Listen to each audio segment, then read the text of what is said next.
What's up, guys? My name is Gary Blackwood, coming at you from the Bellagio in Las Vegas today. Super excited to head inside and play. I'm playing 5-10 today. Very excited as I head across to the table. I've got $5,000 in chips.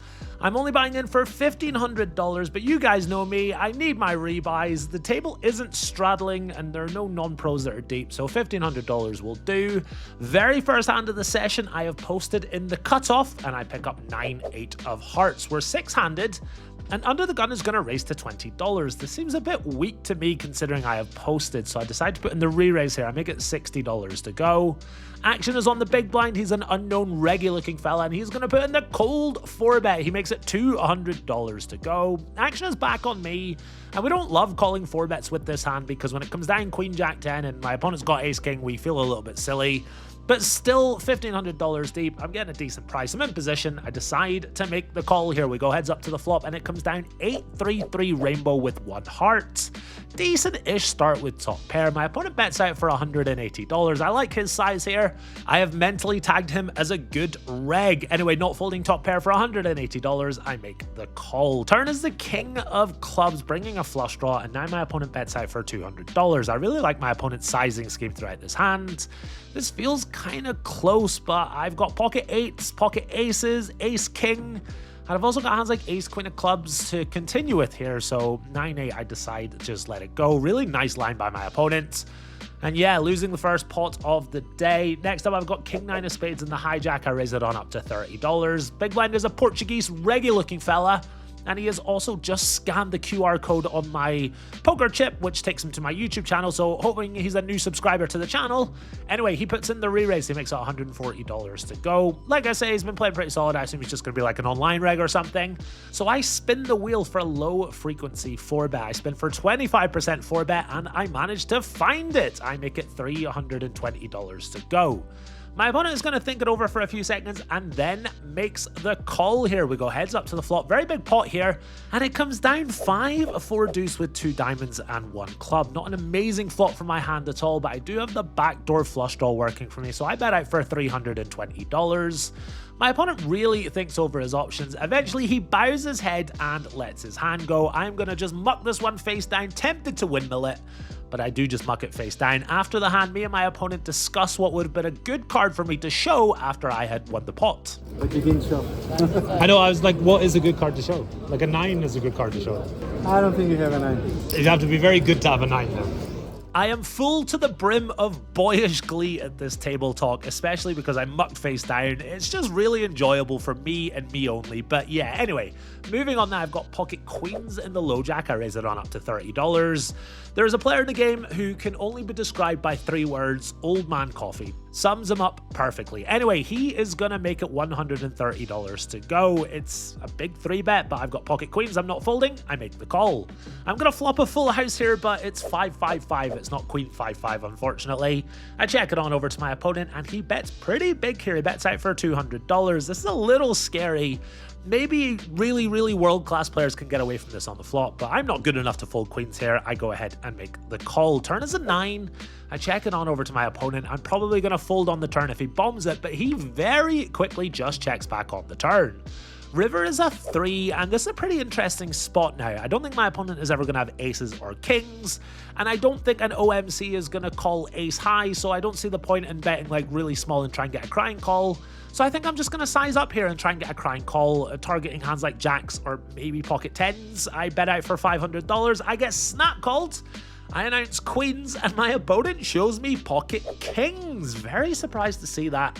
Don't know why he's checked back on the turn, but I didn't think he ever had a better hand after he checked back on the turn there. So yeah, a little disappointed to lose this one. I haven't won a single pot yet, and I'm down $900 after about 25 minutes or so. After that really ghastly last session I had at the win, I am off to a bad start and hoping not to replicate that. Gonna move to a different table here. One of the great things about the Bellagio is you've got a lot of options. You can switch it up and try a different table. That's exactly what I'm gonna do. And my first hand of note at the new table, I look down at the one and only pocket 14s. Under the gun is gonna raise it on up to $30. I'm of course re-raising here. I make it $100 to go. Action is back on under the gun, and he is gonna make it $330 really quite quickly, to be honest. This is a big 4-bet. He's done it really quite quickly. I'm pretty sure he's very strong here, but I decide to just call just in case he's got like King Jack suited or something. If I shove and he folds, it's a bit of a disaster. So in position, I make the call. Really hope he does have King Jack as the flop comes down King 8-3 with 2 diamonds. He is going to see a bet for $220. And after a few seconds of fake tanking, I make the call. Turn is the 9 of clubs, 2 flush draws on board now. And I'm pretty sure I know what's coming when I look at my opponent. I have aces. You win. Please go ahead and table number 33. He said I win, so that means I win. Wow. That's 6, sorry. Don't be sorry. It's his fault, not yours. 2 outered for a $3,000 pot, especially after my opponent told me that I won. Surely that's binding. Surely this pot is mine. Right, very quickly, I have had this YouTube channel for 3 years now, and once a year I rant about Run Bad. Here it is for the next 30 seconds. Guys and girls, when do you ever see me suck out on anyone else like this? You know, the pocket 7s v aces at the win in the last episode. I had the aces v the 9s in the big old pot, and you know, I've lost a lot of flips, and ace jack v ace 10 versus Dr. H, and pocket jacks versus my buddy in Los Angeles versus ace jack on the 10-9-8 in the 4-bet pot for 20k. When do you ever see me suck on anyone? When is it going to be my turn? All right, it's done. I'll see you in another year for another rant about how bad I run.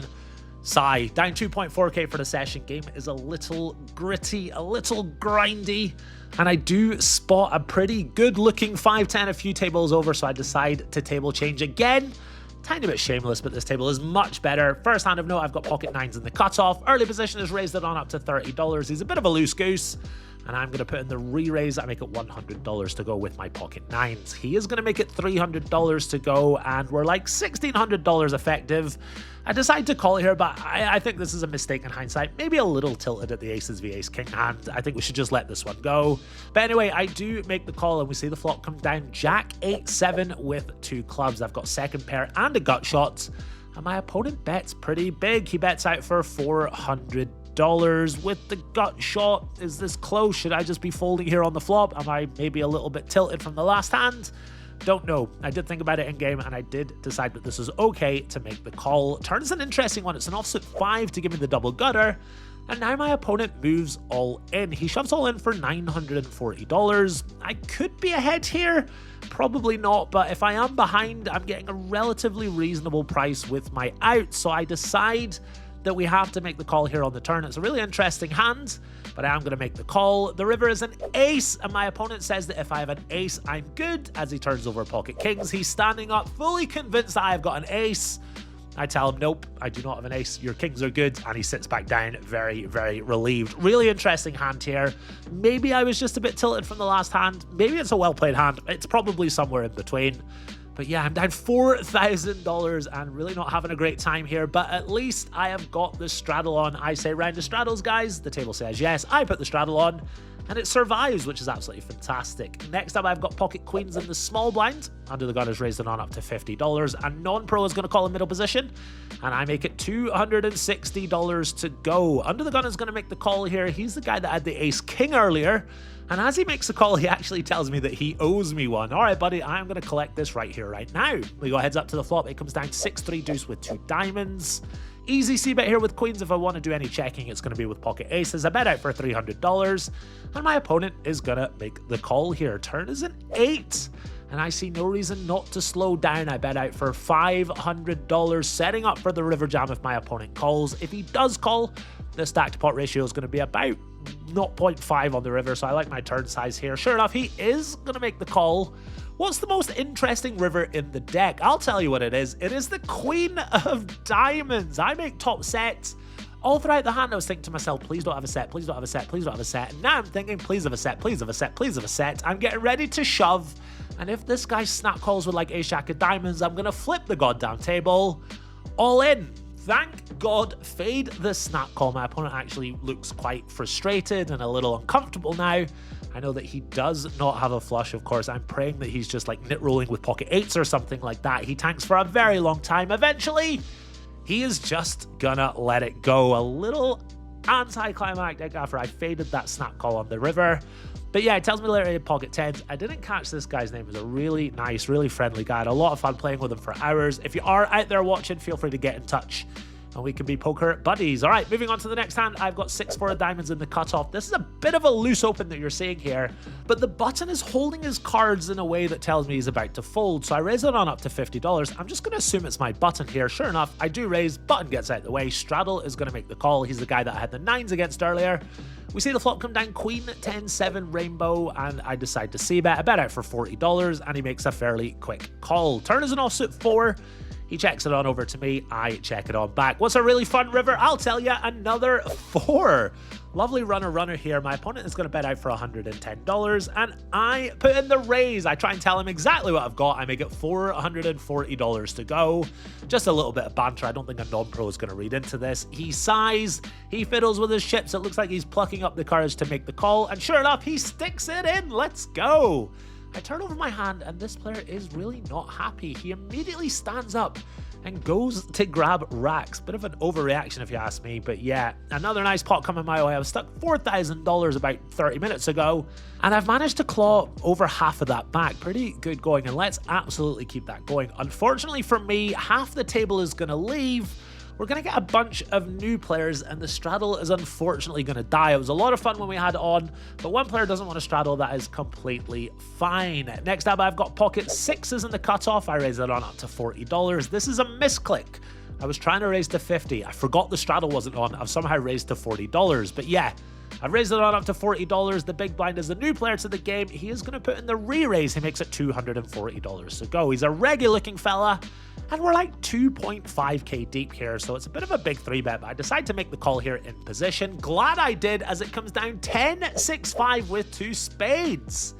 A little bit worried as he checks it on over to me on the flop, but I bet out for $150, praying he doesn't just check fold. Sure enough, he is gonna make the call here. Turn is the ace of hearts. He's going to have a lot of ace king and ace queen and stuff like that, so I see no reason to slow play. I bet again, this time for $520. Watch how quickly this guy check shoves on the turn. He just picks up his chips and sticks them in.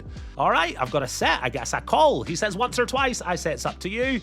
He says let's go twice, and then he turns over ace 5 of clubs. Let's go. That rant I made earlier in the vlog about coolering someone, well, we call this moaning it in the UK. I have moaned about how bad I run, and I have moaned it in 2 safe rivers later, and this huge pot is coming my way. I love the yellow chips at the Bellagio. They remind me of my beloved Motherwell Football Club. My opponent takes it really well. He is actually going to table change not long after this, but yeah, he takes it really well. And I am in profit for this session after getting monumentally coolered with the aces, a little bit punting with the 9s. I have turned it around. I'm in profit for this session. Are we going to rack up? Absolutely not. Let's just keep it going. Next up, I've got 6-4 of spades in the big blind. A different Portuguese player is in the straddle. Has been playing a very loose, aggressive, but very good style of poker so far. I'm going to limp in the big blind, and he is going to raise it. He makes it $100 to go. Like the recreational player that I am going to limp call. We go heads up to the flop. It comes down 9-5-5 rainbow. The 5 of spades was in the window. I thought I was going to flop a straight flush for a second. I checked my opponent with the intention of check raising here, but he does just check it back. Turn is the 7 of spades. I've got an OESFD. How exciting is this? I don't delve too much into deep strategy in this vlog, but I'm going to give you guys a wonderful nugget of information here. If you're ever unsure of what size to bet, ask yourself, what's the worst hand I would want to bet in this scenario? And build your strategy around that. I decide that I want to bet out with hands like pocket 4s, 7x, all that stuff. That's a relatively wide stabbing range, so I bet out for a small size of $70. My opponent is going to make the call, and we see the king of spades roll off on the river. Backdoor flush completed. Got a couple of different options here, but I decide the greedy size. I bet out for $280. After about 15 seconds or so, my opponent raises me. He makes it $1,100 to go. Now, if my opponent had made it 1,100 in black chips, I would have just folded this, but he's put a yellow out there, and I can't resist the temptation. I'm going to make the call here just because it's a yellow chip, and he shows me ace 4. In all seriousness, that's not why I've called. This player has been playing really loose, really aggressively. It's been working for him. But if he was a nittier player, I would have maybe considered folding. But versus this player, I think I'm just going to sigh and make the call. And it is another nice pot coming my way. A lovely turnaround. I'm up 2.4k for the session. And we've got time for one more hand. Once again, I'm in the big blind, and again, I'm limping in. I've got 10-4 of spades. I make the call. The straddle is a really nice guy from Minnesota. Didn't catch his name. He is going to throw out a small raise. He makes it $50 to go. For $30 more, anything suited. I'm just not folding. We go heads up to the flop, and I flopped a pair, but it is on a monotone board. Not the best flop pair of my life. My opponent bets out for $60, and I've got a pair. I'm not folding just yet. I make the call, and the turn is a 10, 2 pair now. I check it on over to my opponent, and he actually moves all in for like $600 or $700. I'm like, oh, okay, I've got 2 pair. I guess I call.